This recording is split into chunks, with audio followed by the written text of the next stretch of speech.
Electric field का lecture number 11। इसमें हम आपको प्रदीप फंडामेंटल बुक के न्यूमेरिकल कराएंगे एंड एक टॉपिक रह गया था उसे पहले कंप्लीट कर देते हैं। उस टॉपिक का नाम है balancing of charge particle. Heading लगाते हैं balancing of charge particle. Balancing of charge particle. यदि हमें किसी चार्ज पार्टिकल को बैलेंस करना है इलेक्ट्रिक फील्ड में, तो बैलेंस करने का मतलब क्या है कि एक चार्ज पार्टिकल, जैसे ये चार्ज पार्टिकल है, मान लो ये आपका एक चार्ज पार्टिकल है, ये चार्ज पार्टिकल है, तो इसका वेट होगा वो डाउनवर्ड लग रहा होगा। हमारी अर्थ इस बॉडी को इस चार्ज पार्टिकल को चार्ज पार्टिकल कंसिडर कर लीजिए। इस चार्ज पार्टिकल का मास m है तो इसका वेट होगा नीचे की तरफ mg। ये ग्रेविटेशनल फोर्स होता है जो हमारी अर्थ इस पार्टिकल पर लगाएगी डाउनवर्ड नीचे की तरफ। अगर हम इसे छोड़ते हैं तो ये देखो, ये जैसे छोड़ा था ये नीचे चल रहा है, नीचे मूव कर रहा है, तो हम चाहते हैं कि ये चार्ज पार्टिकल नीचे ना मूव करे। इस पर कोई एक और फोर्स लगे ऊपर, जो इस अर्थ के द्वारा इस बॉडी पर लगाया गया या इस चार्ज पार्टिकल पर लगाया गया ग्रेविटेशनल फोर्स को क्या कर ले, बैलेंस कर ले। तो एक आपका अर्थ द्वारा इस बॉडी पर लगाया गया ग्रेविटेशनल फोर्स नीचे, और इस बॉडी इसी चार्ज पार्टिकल पर एक ऊपर की तरफ फोर्स लगा दे, और ये दोनों फोर्स इक्वल एंड ऑपोजिट हो जाए, तो नेट फोर्स कितना हो जाएगा 0, और ये चार्ज पार्टिकल इस जगह पर स्टेशनरी रहेगा। तो हम कहेंगे ये चार्ज पार्टिकल क्या हो गया, बैलेंस हो गया। तो किसी भी चार्ज पार्टिकल को हमें बैलेंस करना है इलेक्ट्रिक फील्ड के द्वारा, तो कैसे कर सकते हैं? तो उसके लिए देखो, एक हमने हॉरिजॉन्टल प्लेट ली मेटल की, एक ऐसे हॉरिजॉन्टल की प्लेट ले ली। दैट मीन्स हम एक ऐसी प्लेट ले सकते हैं हॉरिजॉन्टल की, ऐसी प्लेट, एक हॉरिजॉन्टल प्लेट ले ली ऐसे, एक हॉरिजॉन्टल प्लेट ऐसे ले ली और एक हॉरिजॉन्टल प्लेट हमने ऐसे ले ली। दोनों हॉरिजॉन्टल प्लेट एक दूसरे से डी सेपरेशन पर प्लेस्ड है ना। तो मैंने देखो कंसीडर कर लिया है कि दो मेरे पास हॉरिजॉन्टल प्लेट हैं, एक हॉरिजॉन्टल मेटालिक प्लेट ये रही और एक हॉरिजॉन्टल मेटालिक प्लेट ये रही, और इनके जो बीच की सेपरेशन है वो डी है, ठीक है। अब इस जगह इस प्लेट को पॉजिटिवली चार्ज कर दिया, चलो अभी चार्ज नहीं कर रहे है ना, ये हॉरिजॉन्टल प्लेट ले ली। अब इसमें एक चार्ज पार्टिकल रख लिया हमने, एक चार्ज पार्टिकल है, इसका मास m है और चार्ज q है, पॉजिटिव चार्ज। तो ग्रेविटेशनल फोर्स लगेगा, दैट मींस अर्थ इस पार्टिकल पर जो फोर्स लगाएगी वो वर्टिकली डाउनवर्ड लगाएगी। तो इस पर आपका ये बॉडी, इस पार्टिकल का वेट भी कह सकते हो आप इसे, वेट ऑफ पार्टिकल, ये mg वर्टिकली डाउनवर्ड लगेगा। अगर इस वेट को कोई फोर्स, कोई अंदर फोर्स बैलेंस करने वाला नहीं हुआ, तो ये पार्टिकल जैसे हम छोड़ेंगे, रिलीज करेंगे, ये पार्टिकल नीचे गिर पड़ेगा। लेकिन हम चाहते हैं कि रिलीज करने पर ये पार्टिकल, अगर हम पार्टिकल को पकड़े हुए हैं छोड़ दें, तब ये पार्टिकल इसी जगह पर स्टेशनरी रहे, फिक्स रहे, नीचे की तरफ गिरे नहीं, रिलीज करने के बाद भी। तो ऐसा पॉसिबल है? तो है। कैसे? तो देखो, इस प्लस क्यू चार्ज पार्टिकल पर अगर कोई ऊपर की तरफ फोर्स लगा दे ऐसे, और ये जो फोर्स है इस mg को क्या कर ले, ये फोर्स इस mg के इक्वल हो, एंड अपोजिट तो दिखाई दे रहा है, तो एक दूसरे को ये क्या कर लेंगे, बैलेंस कर लेंगे। अब इंपॉर्टेंट ही है कि इस चार्ज पार्टिकल पर फोर्स लगाया किसने, तो इलेक्ट्रिक फील्ड लगा सकता है। लेकिन पॉजिटिव चार्ज पार्टिकल पर फोर्स इलेक्ट्रिक फील्ड की डायरेक्शन में लगता है या अपोजिट डायरेक्शन में लगता है? तो देखो, आपको याद होना चाहिए कि ये इलेक्ट्रिक फील्ड है आपका, ये एक्सटर्नल इलेक्ट्रिक फील्ड है। अगर इसमें कोई हम एक चार्ज प्लेस कर दें, अगर ये चार्ज पॉजिटिव है तो इसको फोर्स इलेक्ट्रिक फील्ड की डायरेक्शन में लगता है। कितना लगता है? क्यू चार्ज, और इलेक्ट्रिक फील्ड ई में प्लेस्ड है तो क्यू ई। अगर आपका चार्ज नेगेटिव है, माइनस के क्यू, तो इस पर फोर्स इलेक्ट्रिक फील्ड के अपोजिट डायरेक्शन में लगता है। कितना लगता है? F बराबर Q E, minus sign put नहीं करते हैं। नेगेटिव होगा तो फोर्स इलेक्ट्रिक फील्ड के अपोजिट डायरेक्शन में, और पॉजिटिव होगा तो फोर्स इलेक्ट्रिक फील्ड की डायरेक्शन में लगता है। तो ये वाला फोर्स किसने लगाया है इस चार्ज पार्टिकल पर? इलेक्ट्रिक फील्ड में। सर इलेक्ट्रिक फील्ड तो है ही नहीं, तो हमें एक इलेक्ट्रिक फील्ड बनाना पड़ेगा, और इस तरह से बनाएं कि पॉजिटिव चार्ज पार्टिकल हमें बैलेंस करना है चार्ज पार्टिकल को, तो हमें मालूम है कि positive charge particle force electric field की डायरेक्शन में लगता है। तो हमें इलेक्ट्रिक फील्ड बनाना है तो हमें इलेक्ट्रिक फील्ड ऐसे लगानी पड़ेगी, ऐसे ये हमें इलेक्ट्रिक फील्ड की डायरेक्शन रखनी पड़ेगी। और ये डायरेक्शन रखने के लिए इलेक्ट्रिक फील्ड की डायरेक्शन किधर से किधर होती है, तो इलेक्ट्रिक फील्ड की डायरेक्शन होती है positive charge to negative charge, ऐसे है ना। तो ये वाला प्लेट जो है, नीचे वाली जो प्लेट है उसे हमें पॉजिटिवली चार्ज करना पड़ेगा, और अपर वाली प्लेट को हमें नेगेटिवली चार्ज करना पड़ेगा। तो इलेक्ट्रिक फील्ड ऊपर between the plate uniform electric field develop होगा। हम यहाँ बीच में शो नहीं कर रहे, बस केवल यहाँ शो कर दिया, ठीक है। तो इस चार्ज पार्टिकल पर ये इलेक्ट्रिक फील्ड एक फोर्स लगाएगा जिसे हम इलेक्ट्रोस्टैटिक फोर्स कहते हैं, इसकी वैल्यू होगी QE। क्लियर है, समझ में आया।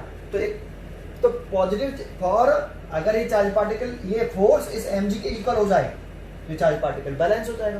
तो for balancing of charge particle, for balancing of charge particle के लिए क्या करें, Fe किसके बराबर m and equal and opposite, और Fe किसके बराबर QE बराबर है। तो क्वेश्चन ये आता है कितना इलेक्ट्रिक फील्ड लगाएं जिससे चार्ज पार्टिकल स्टेशनरी रहे। तो कितना इलेक्ट्रिक फील्ड लगाएं, तो E बराबर कितना mg/q, कितना इलेक्ट्रिक फील्ड लगा। इसमें एक इंपॉर्टेंट पॉइंट ये भी हो गया कि पॉजिटिव चार्ज पार्टिकल को दो हॉरिजॉन्टल प्लेट के बिटवीन स्टेशनरी रखने के लिए इलेक्ट्रिक फील्ड की डायरेक्शन कैसे रखनी चाहिए। तो पॉजिटिव चार्ज पार्टिकल को अगर दो हॉरिजॉन्टल प्लेट के बिटवीन स्टेशनरी रखना है तो इलेक्ट्रिक फील्ड की डायरेक्शन वर्टिकली अपवर्ड होनी चाहिए। इलेक्ट्रिक फील्ड की डायरेक्शन कैसे होनी चाहिए, डायरेक्शन ऑफ इलेक्ट्रिक फील्ड कैसा, vertically upward, direction of electric field vertically upward. एक क्वेश्चन ये हो गया। एक क्वेश्चन ऐसे भी पूछ लेता है कि दो हॉरिजॉन्टल प्लेट के बिटवीन अगर एक पॉजिटिव चार्ज पार्टिकल को स्टेशनरी रखना है तो उसके लोअर प्लेट पर और अपर प्लेट पर चार्ज का साइन बताइए। तो लोअर प्लेट पर पॉजिटिव चार्ज और लोअर नेगेटिव अपर प्लेट पर नेगेटिव चार्ज। क्लियर है। लेकिन अगर हमें किसी नेगेटिव चार्ज पार्टिकल को बैलेंस करना होता between the two horizontal plates, देखो एक हॉरिजॉन्टल प्लेट मैंने ये ले ली और एक हॉरिजॉन्टल प्लेट ये ले ली। ये एक चार्ज पार्टिकल है द्वारा से, इसका मास भी m है और ये इसका चार्ज q है माइनस का, इस पर चार्ज कैसा है, नेगेटिव है। तो वेट तो वर्टिकली डाउनवर्ड ही रहता है। तो इस वेट को बैलेंस करने के लिए हमें एक फोर्स की रिक्वायरमेंट है, और फोर्स की डायरेक्शन कैसे होनी चाहिए, इस वेट के जस्ट अपोजिट होनी चाहिए। बैलेंस करना है अभी भी इसको, तो फोर्स तो ऐसे रखना चाहिए ऐसे। लेकिन ऊपर की तरफ फोर्स कब लगेगा भाई, ये ऐसे तो नहीं कि पहले लग जाए, पहले इलेक्ट्रिक फील्ड लगाएंगे, प्रोड्यूस करेंगे, डेवलप करेंगे। यहाँ पर ये चार्ज पार्टिकल इलेक्ट्रिक फील्ड में होना चाहिए, तब फोर्स लगेगा। हम सोच रहे हैं कि अगर इस पार्टिकल को बैलेंस करना है तो ऊपर की तरफ फोर्स लगना चाहिए। तो ये फोर्स कब लगना चाहिए, कब लगेगा, जब ये इलेक्ट्रिक फील्ड में हो। तो अभी तो कोई इलेक्ट्रिक फील्ड नहीं बनाया, तो पहले हमें इलेक्ट्रिक फील्ड बनाना पड़ेगा। तो इलेक्ट्रिक फील्ड की डायरेक्शन कैसे रखें नेगेटिव चार्ज पार्टिकल को बैलेंस करने के लिए, तो नेगेटिव चार्ज पार्टिकल का हमें मालूम है कि नेगेटिव चार्ज पार्टिकल पर जो फोर्स लगता है इलेक्ट्रोस्टैटिक फोर्स, वो इलेक्ट्रिक फील्ड के अपोजिट डायरेक्शन में लगता है। तो हमें इलेक्ट्रिक फील्ड की डायरेक्शन कैसे बनानी पड़ेगी, नीचे ऐसे। अगर हम इलेक्ट्रिक फील्ड ऐसे डेवलप करेंगे तभी तो इस चार्ज पार्टिकल का फोर्स ऊपर तरफ लग जाएगा ये। तो देखो इलेक्ट्रिक फील्ड की डायरेक्शन नीचे करोगे तो इलेक्ट्रिक फील्ड की डायरेक्शन किधर से किधर होती है, positive plate to negative plate. तो ये कब वाली प्लेट कैसे रखनी पड़ेगी, पॉजिटिव, और ये वाली प्लेट नेगेटिव। अब सीधे सीधे समझ सकते हो, देखो प्लस और माइनस के बीच में अट्रैक्शन होता है, तो ये नेगेटिव चार्ज इस पॉजिटिव चार्ज द्वारा अट्रैक्ट हो रहा है। ऐसे भी कह सकते हो, ऐसे यहाँ ये पॉजिटिव चार्ज है, इस पे ये नेगेटिव चार्ज पर अट्रैक्ट हो रहा है। बैलेंस करना है ना, क्लियर है। तो देखो इसमें भी क्वेश्चन बन जाता है, अगर नेगेटिव चार्ज को हमें दो हॉरिजॉन्टल प्लेट के बिटवीन बैलेंस करना है तो इलेक्ट्रिक फील्ड की डायरेक्शन हमें वर्टिकली डाउनवर्ड रखनी चाहिए, और पॉजिटिव चार्ज को अगर हमें दो हॉरिजॉन्टल प्लेट के बिटवीन क्या करना है, बैलेंस करना है, तो हमें इलेक्ट्रिक फील्ड वर्टिकली अपवर्ड रखना चाहिए। डायरेक्शन की बात कर रहे हैं। बैलेंसिंग करने के लिए यहाँ पर भी Fe किसके बराबर होना चाहिए, mg के, तो Fe इक्वल टू mg, ठीक है। Fe इक्वल टू mg, और ये Fe किसके बराबर होगा, QE के, क्योंकि साइन तो पुट नहीं करते हम, तो Fe बराबर क्या रहेगा, QE। Fe क्या रहेगा, QE, साइन पुट नहीं करते, तो यही रिजल्ट है। इतना ही इलेक्ट्रिक फील्ड चाहिए इसको भी बैलेंस करने के लिए। बस इंपॉर्टेंट है इस दोनों फिगरों में क्या अंतर आया है, इलेक्ट्रिक फील्ड की डायरेक्शन का। पॉजिटिव चार्ज पार्टिकल को बैलेंस करने के लिए अपवर्ड इलेक्ट्रिक फील्ड और नेगेटिव चार्ज पार्टिकल को बैलेंस करने के लिए डाउनवर्ड इलेक्ट्रिक फील्ड चाहिए। ठीक है, ये बस इंपॉर्टेंट पॉइंट है। क्लियर है? कभी कभी क्वेश्चन में क्या आता है कि चार्ज पार्टिकल जो है उसका मास गिवन नहीं होता है। एक चार्ज पार्टिकल है उसका मास गिवन ना होकर उसकी रेडियस दे देगा, डेंसिटी दे देगा। जैसे ये एक हमारे क्वेश्चन में कहा कि एक हमारे पास एक स्फेरिकल चार्ज बॉडी है जिसकी रेडियस r है, एक स्फेरिकल चार्ज बॉडी इसकी रेडियस r है और इसकी डेंसिटी भी रखी है, density of charge body, charge spherical body, ये चार्ज है और स्फेरिकल बॉडी है, पार्टली चार्ज बॉडी है और स्फेरिकल बॉडी, उसकी डेंसिटी रखी है और रेडियस दे रखी है, मास गिवन नहीं है। तो देखो इसका वेट नीचे की तरफ होगा नीचे और पॉजिटिवली चार्ज है ये, तो इसको फोर्स ऊपर की तरफ लगाना है तो इलेक्ट्रिक फील्ड हमें ऐसे लगाना पड़ेगा, है ना। पॉजिटिव चार्ज पार्टिकल को बैलेंस करने के लिए इलेक्ट्रिक फील्ड हमें ऊपर लगाना पड़ता है।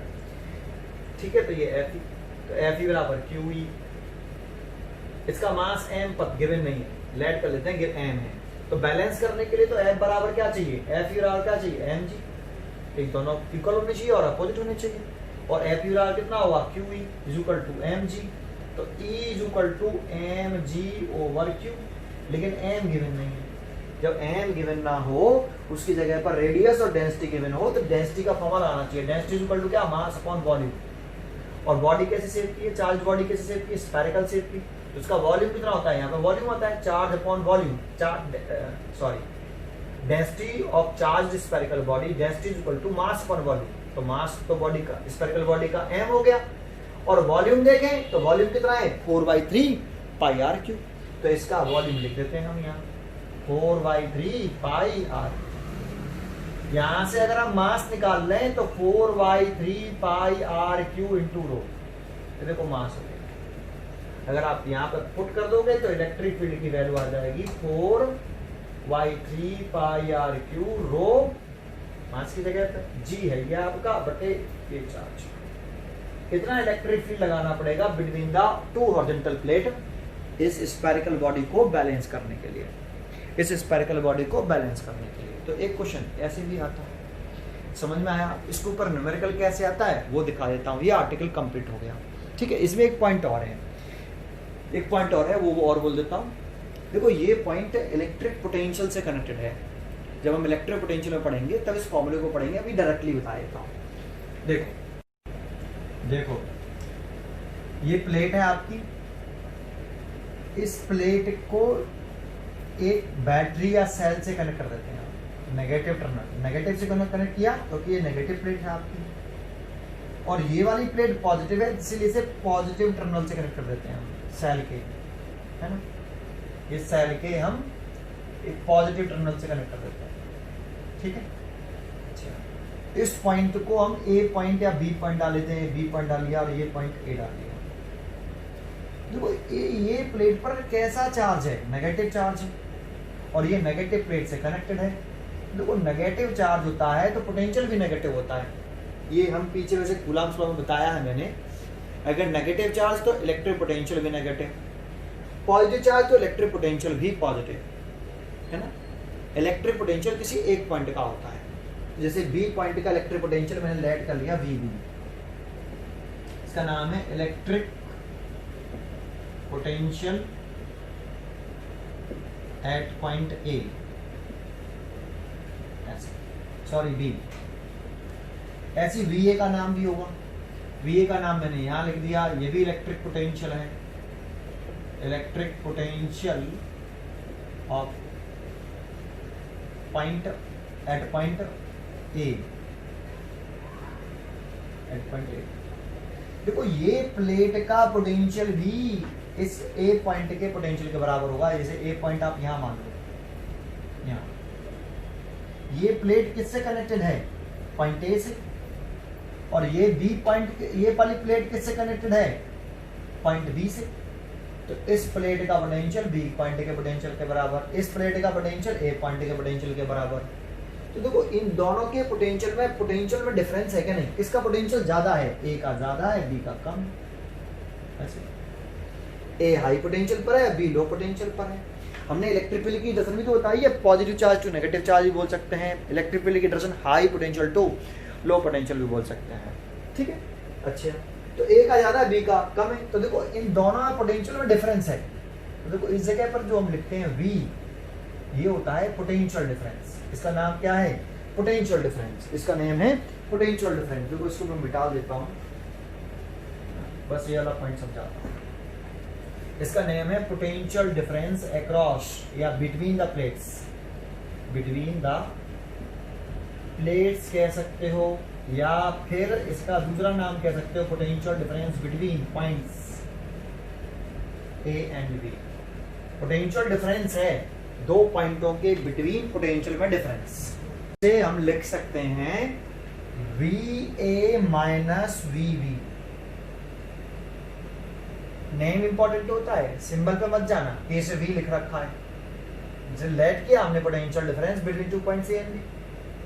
और ये VA क्या है? ए पॉइंट का पोटेंशियल है, ये केवल पोटेंशियल है। VB भी क्या है? पोटेंशियल है बी पॉइंट का। तो पोटेंशियल डिफरेंस, पोटेंशियल में डिफरेंस तो हो गया, ये इतना लिख सकते हैं। ठीक है, अच्छा, इसमें देखो मैंने जो कहा कि इस टॉपिक को हम कहाँ पढ़ेंगे? पोटेंशियल वाले टॉपिक में। तो फॉर्मूला होता है देखो एक ये कि electric field is equal to potential difference upon distance. तो पोटेंशियल डिफरेंस हम लिख रहे हैं कौन से दो पॉइंट्स का? ए और बी का। और लिख दिया हमने VA माइनस ए बी। ये पोटेंशियल डिफरेंस हो गया between points A and B. तो जानते ए और बी का पोटेंशियल डिफरेंस लिख रहे हैं, तो ए और बी के बीच की शॉर्टेस्ट सेक्शन लिखेंगे।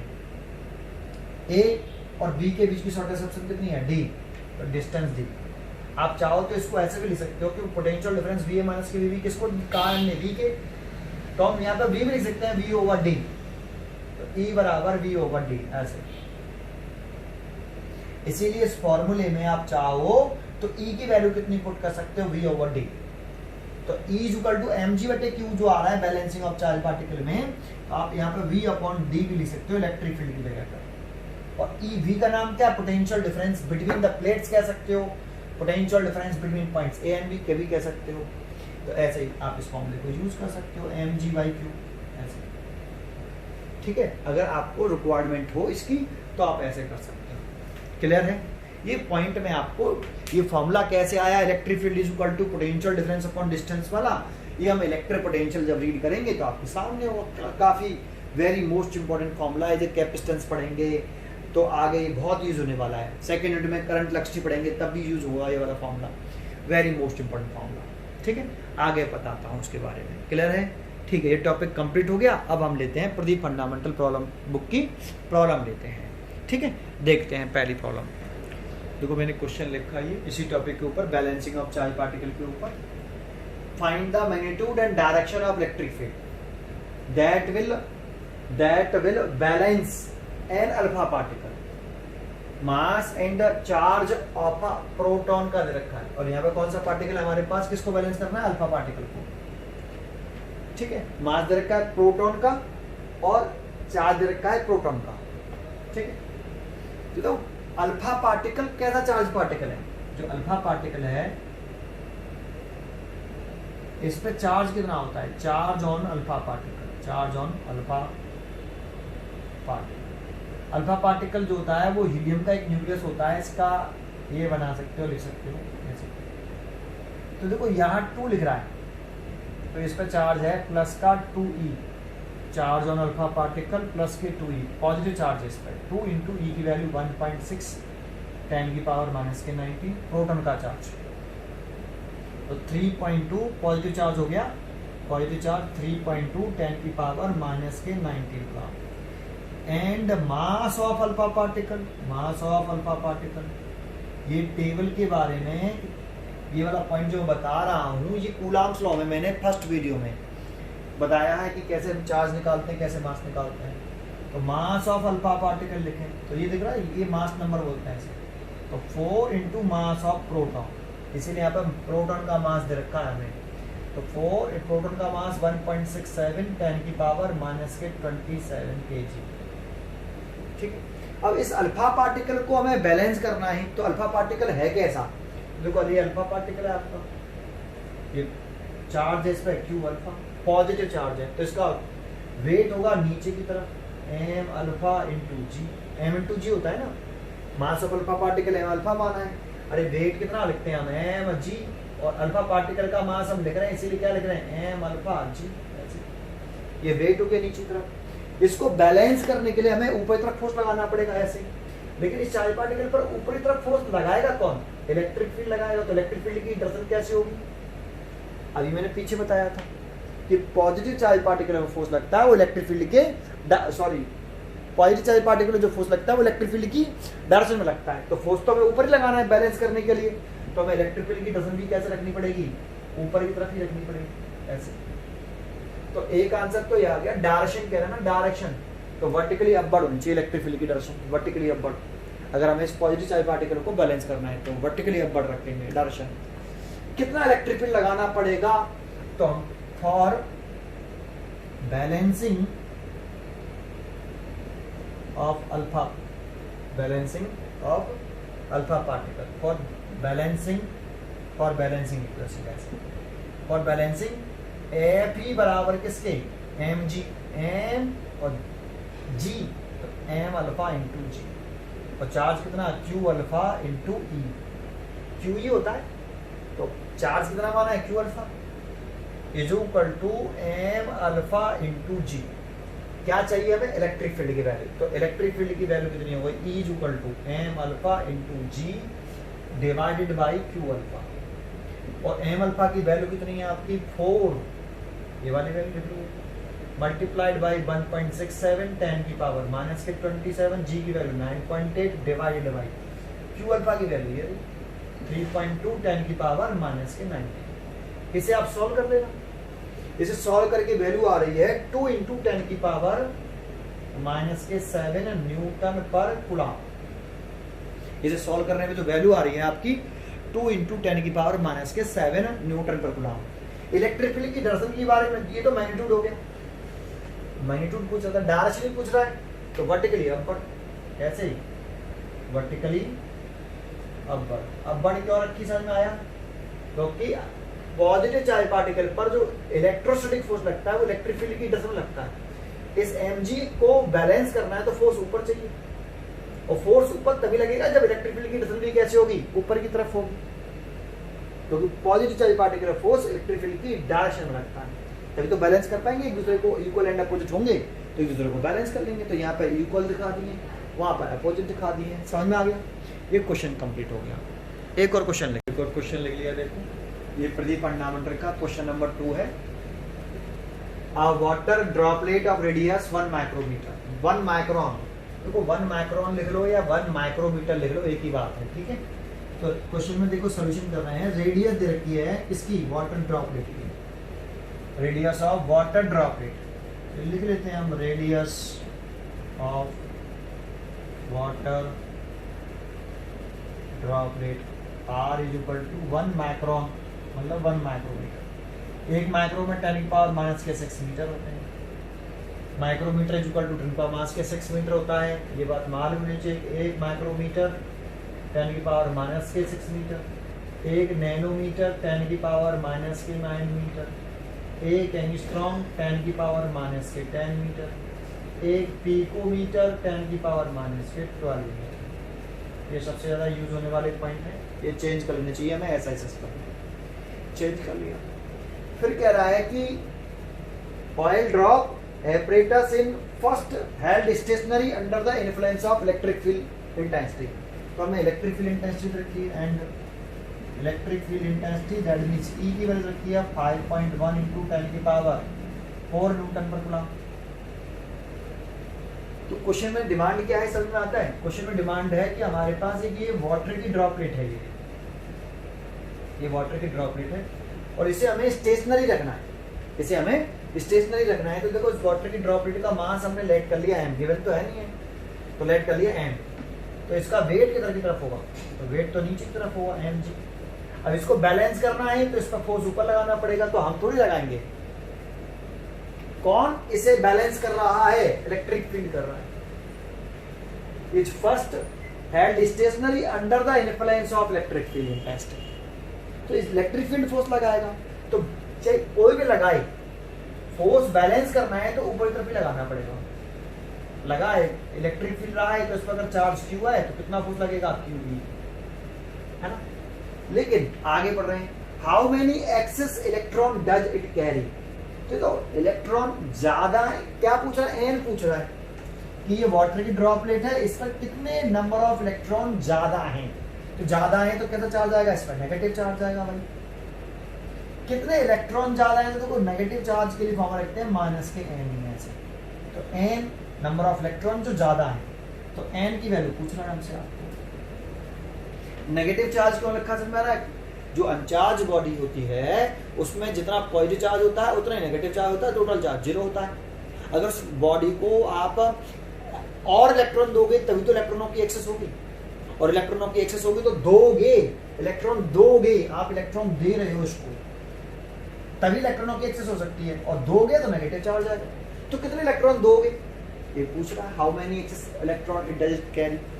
ठीक है, तो नेगेटिव चार्ज है इसका, नेगेटिव चार्ज है ऐसे, तो इससे क्या है कि इस नेगेटिव चार्ज है तो इसको फोर्स ऊपर की तरफ लगाना है, तो इलेक्ट्रिक फील्ड की डायरेक्शन नीचे की तरफ रखनी पड़ेगी, तभी चार्ज पार्टिकल बैलेंस होगा। क्योंकि नेगेटिव चार्ज पार्टिकल पे जो फोर्स लगता है वो इलेक्ट्रिक फील्ड के अपोजिट डायरेक्शन में लगता है। मैं तो फील्ड दे रहा हूँ बस, केवल डायरेक्शन से कोई मतलब नहीं वैसे यहाँ पे। तो ये आपका पॉजिटिव चार्ज होगा ऐसे, और ये वाला कैसा होगा, नेगेटिव। तो फॉर बैलेंसिंग, फॉर स्टेशनरी लिख लो, स्टेशनरी वाटर ड्रॉपलेट, वाटर या ड्रॉप, फॉर स्टेशनरी ड्रॉपलेट के लिए ये दोनों फोर्स और वेट एक दूसरे के कैसे हो, equal and opposite. F E बराबर कितना, एम जी, और ये फोर्स कितना होगा, चार्ज इंटू इलेक्ट्रिक फील्ड, ये एम इंटू जी, और क्यू बराबर कितना है, एन ई। तो माइनस साइन तो बता रहा है कि नेगेटिव चार्ज है, हमें चार्ज का साइन पुट नहीं करेंगे, क्योंकि एन जो नंबर ऑफ इलेक्ट्रॉन है वो नेगेटिव में थोड़ी होंगे कि 10 इलेक्ट्रॉन माइनस में, है ना। तो इसीलिए हम केवल पुट करेंगे एन ई। तो पुट कर दे क्यू की जगह पर, तो N E into capital E is equal to कितना, एम जी। अब प्रॉब्लम ये है कि इसमें ई की वैल्यू तो हमें मालूम है, दे भी रखी है, इलेक्ट्रिक फील्ड की वैल्यू मालूम है, जी की वैल्यू हम जानते हैं, गिवन भी है 9.8। प्रॉब्लम ये है कि वाटर का ड्रॉपलेट का इसका मास गिवन नहीं। तो मास कैसे निकालें, तो मास निकालने के लिए हम फॉर्मूला यूज कर रहे हैं डेंसिटी वाला, क्योंकि हमें डेंसिटी गिवन है। देखो आप कहाँ यूज कर रहे हैं इसके लिए, कहाँ यूज करें, क्वेश्चन उठा देता हूँ आप, ठीक है। थोड़ा सा क्वेश्चन मिटा देता हूँ, समझ में आया, क्वेश्चन पढ़ लिया तो था आपने। डेंसिटी ऑफ वाटर दे रखी थी, ये कितनी 10⁻3 है ना, density of water question given थी। मैं यहाँ डेंसिटी का फॉर्मूला लेता हूँ, तो डेंसिटी इज इक्वल टू हम लिख सकते हैं rho mass upon volume. Water droplet है स्फेरिकल शेप की, तो 4/3 पाई आर क्यू। यहाँ से अगर हम मास निकालें तो डेंसिटी इंटू 4/3 पाई आर, हमें चाहिए एन की वैल्यू, तो आप यहाँ पर वैल्यू पुट कर दो, N E N N N निकालना है ना हमें, एन की वैल्यू निकाल दी, तो इसको नीचे ले आओ यार, एम जी और ई ई ऐसे, और एन की वैल्यू कितनी है, 4/3 पाई आर क्यू, एन की वैल्यू इंटू रो इंटू कितना जी, और डिवाइडेड बाई ई ई, सबकी वैल्यू हमें मालूम है। रेडियस ऑफ वाटर दे रखिए, ये 10⁻, डेंसिटी ऑफ वाटर हमें मालूम थी, हमने लिखी नहीं, 10⁻3 किलोग्राम पर मीटर क्यूब रखी थी। जी की वैल्यू क्वेश्चन में थी, ई की वैल्यू दे रखी थी, और इलेक्ट्रिक फील्ड हमें गिवन ही है, इलेक्ट्रिक फील्ड इंटेंसिटी। बस आपको सबकी वैल्यू पुट करनी है और सॉल्व करना है, और एन निकल आएगा आपका। अब सबकी वैल्यू पुट करके इसे सॉल्व कर लीजिए, एन की वैल्यू फाइंड आउट कर लो। समझ में आया क्वेश्चन ये, ठीक है, इतना ही कराएंगे बेटा इस क्वेश्चन को, ठीक है। चलिए आगे दूसरा क्वेश्चन देखते हैं। देखो ये क्वेश्चन लिखा है, ये क्वेश्चन नंबर आपका 5 है, प्री फंडामेंटल का। एक particle of mass m and charge q is release from rest in uniform electric field intensity E। वो सबसे पहले कोई भी न्यूमेरिकल कर रहे हो आप तो उसका डायग्राम बनाइए, क्वेश्चन में जो गिवन है उसे लिखिए, फिर उसके बाद सोचिए। मोस्टली बच्चा क्वेश्चन पढ़ता है, सोचता कैसे करें, जबकि करना क्या चाहिए, पहले आप क्वेश्चन पढ़ लीजिए, क्वेश्चन पढ़ने के बाद जो डायग्राम बना सकते हो उसका डायग्राम बनाइए, जो डाटा गिवन है वो लिखिए, जो पूछ रहा है उसे भी लिखिए कि ये फाइंड आउट करना है, उसके बाद सोचना स्टार्ट करिए कि हमें क्या करना है। ठीक है, देखो शुरुआत करते हैं। एक particle of mass m and charge q release from rest in uniform electric field. तो सबसे पहले हमें एक यूनिफॉर्म इलेक्ट्रिक फील्ड बनाना चाहिए। देखो हमने एक यूनिफॉर्म इलेक्ट्रिक फील्ड बना दिया,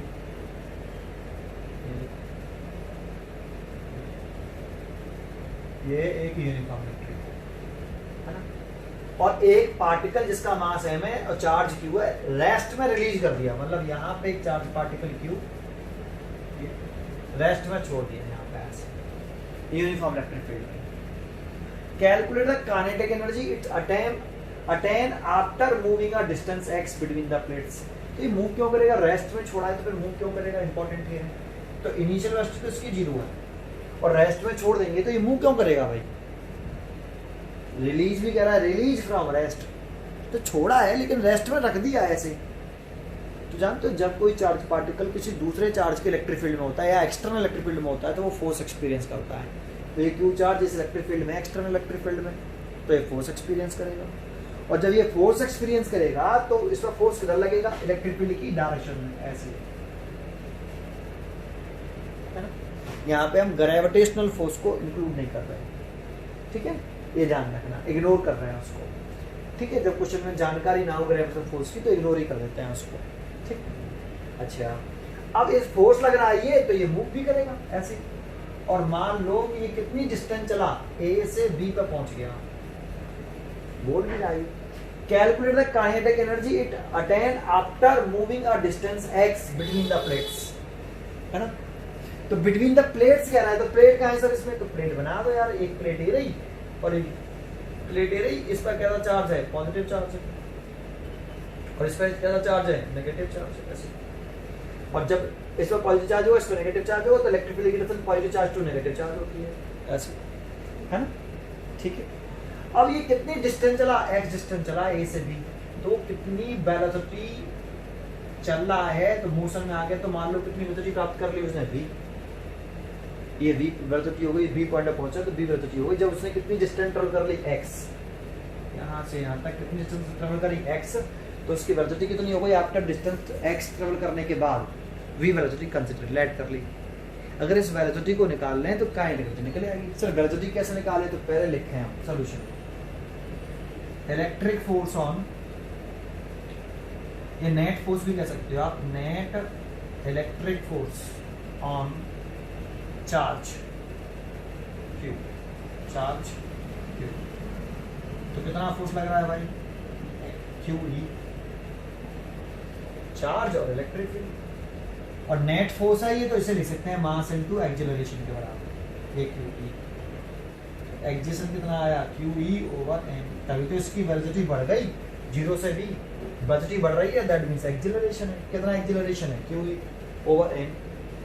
अब आपने इक्वेशन पढ़ी हो, इन इक्वेशन v स्क्वायर बराबर u स्क्वायर प्लस के 2as, यही क्यों लगाई, हमने मोशन की 3 इक्वेशन पढ़ी है, ये भी तो लगा सकते थे। तो हमें टाइम के बारे में जानकारी नहीं है, इसमें भी टाइम आता है ऐसे, तो हमें इसमें भी टाइम के बारे में जानकारी नहीं है ना।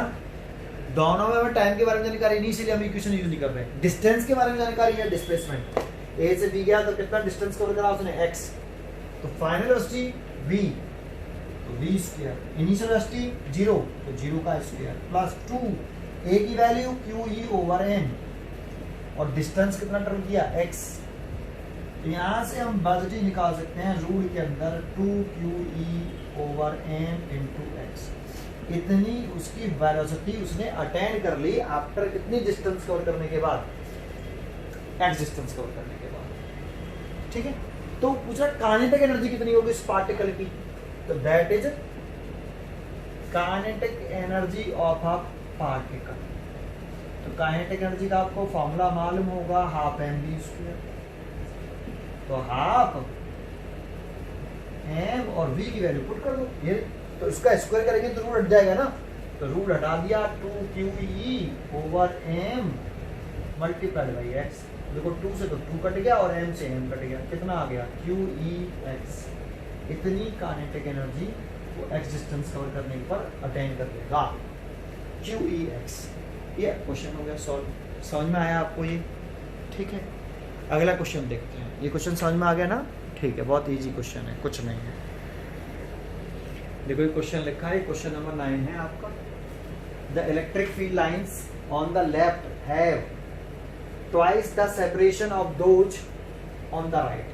देखो ये जो सेपरेशन है वो इस सेपरेशन का डबल है। तो देखो ये d डिस्टेंस है तो ये 2d है ना, ये क्वेश्चन में कह रहा है।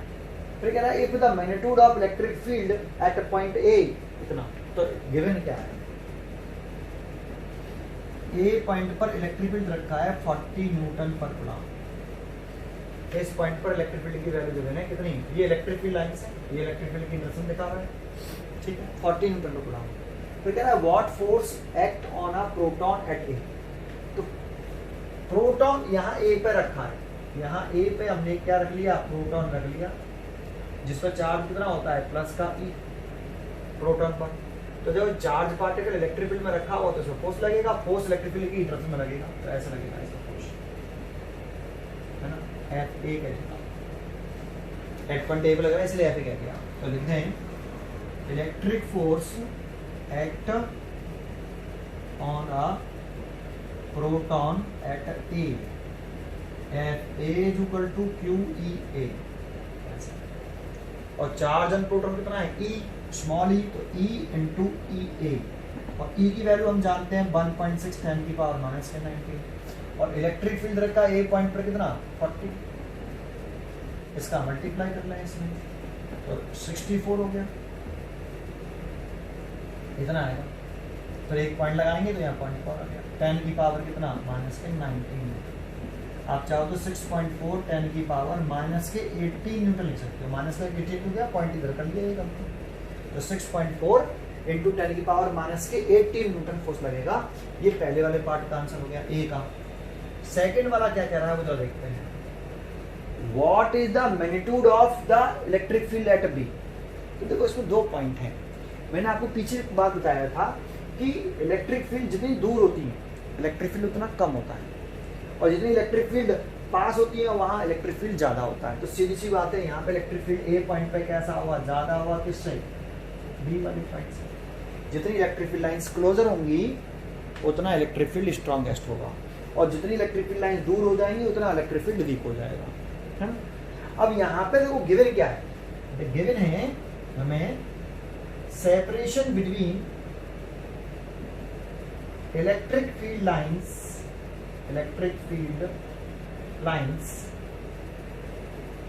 is at point A, at point B कह देता हूँ, at point B is twice,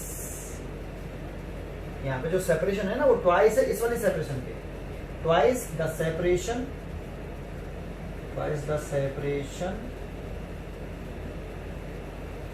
at point A, at point A। इधर की तरफ जो इलेक्ट्रिक फील्ड लाइंस के बीच में सेपरेशन है ना उसकी ट्वाइस है बी पॉइंट पर। ठीक है, आगे देखते हैं इसमें। देखो एक फॉर्मूला होता है इलेक्ट्रिक फील्ड का, electric field is equal to होता है पोटेंशियल डिफरेंस अपॉन डिस्टेंस, ऐसे that means potential difference B और डिस्टेंस डी। देखो ये तो कांस्टेंट टर्म मान लें, अगर हम पोटेंशियल डिफरेंस जो है कांस्टेंट है, for a given potential difference पे लिख रहे हैं, for a given potential difference के लिए अगर हम ए पॉइंट पे लिखें इलेक्ट्रिक फील्ड ई ए, तो potential difference upon D, separation कितनी है, डी है। और बी पॉइंट पे लिखें इलेक्ट्रिक फील्ड बी, तो पोटेंशियल डिफरेंस तो वी है और सेपरेशन कितनी है 2d। तो इस v अपॉन डी की जगह पे हम लिख सकते हैं ई ए, तो ई ए डिवाइडेड बाई 2। तो बी पॉइंट पर जो इलेक्ट्रिक फील्ड है वो ए पॉइंट के इलेक्ट्रिक फील्ड का आधा होगा, और ए कहीं ज्यादा है बी से, ठीक है। तो आप डायरेक्टली भी लिख सकते हो इस वाले पॉइंट को कि बी पॉइंट का जो पोटेंशियल डिफरेंस इलेक्ट्रिक फील्ड है वो इक्वल होगा ए पॉइंट के इलेक्ट्रिक फील्ड का, 1/2 आधा होगा, आधा इक्वल होगा कैसा, आधे के बराबर, क्योंकि ये सेपरेशन ट्वाइस, और जितनी सेपरेशन ज्यादा होती है इलेक्ट्रिक फील्ड उतना कम हो जाता है। तो ऐसे डायरेक्ट लिख सकते हो। और ए पॉइंट का हमें इलेक्ट्रिक फील्ड रखा है 40, 1/2 इंटू 40, तो कितना हो जाएगा 20 न्यूटन पर कूलम हो जाएगा बी पॉइंट का इलेक्ट्रिक फील्ड, ठीक है। आप ये कर सकते हो। समझ में आया आपको ये? ठीक है, आगे क्वेश्चन देखो एक क्वेश्चन और लिखा, ये क्वेश्चन नंबर 10 है प्री फंडामेंटल बुक का। 8 identical cube point charge of Q coulomb plus का है, each are placed at the corner of the cube of each side. देखो ये क्यूब है हमारे पास, एक क्यूब है, छोटा बनाता हूँ थोड़ा सा, एक ये क्यूब, इसकी साइड दे रखी है उसने 0.1 मीटर, हम इसकी साइड लेट कर लेते हैं ए है, एक क्यूब, उसकी एवरी साइड, क्यूब की सभी साइड इक्वल होती है तो इसकी साइड ए कंसीडर कर लेते हैं। वैसे ए की वैल्यू कितनी रखी है? 0.1 मीटर रखी है, ठीक है। 8 पॉइंट चार्जेस हैं क्यू कूलम एक जैसे, और कॉर्नर पे रखे हैं, कहाँ रखे हैं? कॉर्नर। तो 1 2 3 ये 4 ये 5 ये 6 ये 7 और ये 8। यहाँ पे एक प्लस की क्यू चार्ज रखा है, यहाँ पर भी एक प्लस की क्यू चार्ज रखा है, यहाँ पर भी एक प्लस की क्यू चार्ज, प्लस के क्यू चार्ज, प्लस के क्यू और प्लस के क्यू और ये प्लस के क्यू और ये है ना। 8 कॉर्नर पर चार्ज रखते हैं। Calculate the electric field eight the centre of the cube, centre of the cube पर इलेक्ट्रिक फील्ड पूछना है ना, ये सेंटर होगा, ठीक है। अच्छा एक बात बताओ कि इसमें कितने पॉइंट चार्जेस हैं? 8 पॉइंट चार्जेस हैं। तो इसमें पॉइंट चार्ज का फॉर्मूला लगा के हम सेंटर ओ पर इलेक्ट्रिक फील्ड टेस्ट लगा दें। तो पॉइंट चार्ज का फॉर्मूला तो सबको याद होगा कि अगर ये कोई पॉइंट चार्ज है, इस चार्ज की वजह से किस पॉइंट पर इलेक्ट्रिक फील्ड टेस्ट पूछ रहा है? पी पॉइंट पर, जो इससे कितने डिस्टेंस पर है? 8 डिस्टेंस पर है। तो electric field intensity at a point P due to point charge Q is equal to 1/4 pi epsilon 0 Q over R square. यहाँ R कौन सी आती है? जिस चार्ज के से निकालने हैं और जिस पॉइंट पे निकालने हैं उन दोनों के बीच की शॉर्टेस्ट सेपरेशन। तो इसमें 8 पॉइंट चार्जेस हैं, तो एक एक करके हम एवरी पॉइंट चार्ज की वजह से सेंटर ओ पर इलेक्ट्रिक फील्ड इंटेंसिटी निकालेंगे इस पॉइंट चार्ज का फॉर्मूला यूज करके।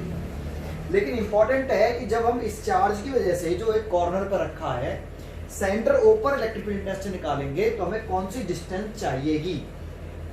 कॉर्नर से सेंटर तक की डिस्टेंस, ये डिस्टेंस हमें चाहिएगी, क्योंकि हम इस पॉइंट चार्ज Q की वजह से पॉइंट O पर इलेक्ट्रिक फील्ड इंटेंसिटी निकालेंगे तो Q और पॉइंट O के बीच की सेपरेशन चाहिए, दैट मींस कॉर्नर और सेंटर के बीच की सेपरेशन चाहिए। देखो हम जानते हैं कि कॉर्नर से सेंटर तक की डिस्टेंस जो होती है वो √3/2 A होती है, where A side of Q। तो वी नो दैट, ये लिख देते हैं हम, we know that